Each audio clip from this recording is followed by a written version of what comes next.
नमस्कार प्रेक्षकांनो, S Marathi news वृत्तवाहिनी घेऊन येत आहे गणेशोत्सव निमित्त खास स्पर्धा एक आरती आपल्या सोबत आपल्या घरी।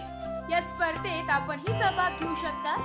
सहभागी होण्यासाठी संपर्क साधा 9067778005।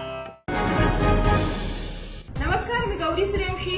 एस मराठी मध्ये आपलं स्वागत। बोलूया आजच्या बातमीकडे। बैलपोळा निमित्त नटला बळीराजा। नांदगाव तालुक्यात बैलपोळा सण मोठ्या उत्साहात साजरा करण्यात आला। नांदगाव तालुक्यातील बाजारपेठांमध्ये बैलांच्या सजावटीसाठी लागणारे साहित्य मोठ्या प्रमाणात उपलब्ध होते। भोकरडी, चंगळ, छबीगोंडा, केसर, कासरा, हिंगुळ, गेरू, बाशिंग, सूत, लहान मातीच्या बैलजोडीच्या मूर्त्या, रंग, दोऱ्या इत्यादी साहित्य खरेदी करण्यासाठी शेतकऱ्यांची बाजारात गर्दी उमटली होती।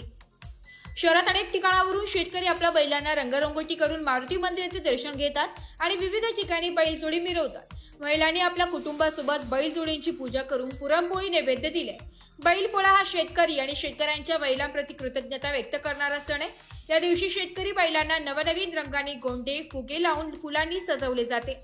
शेतकरी आपल्या बैलांना कुरण आणि पाणी भरून स्नान घालून त्यांची पारंपरिक पद्धतीने पूजा करतात।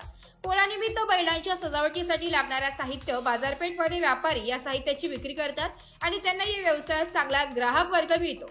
या वर्षीचा बैलपोळा सणात शेतकऱ्यांमध्ये उत्साह अधिक दिसून आलाय। नांदगाव तालुक्यात बैलपोळा हा सण पारंपरिक पद्धतीने आणि उत्साहाने साजरा करण्यात आला। एस मराठी न्यूजसाठी विजय बडोदे, नांदगाव।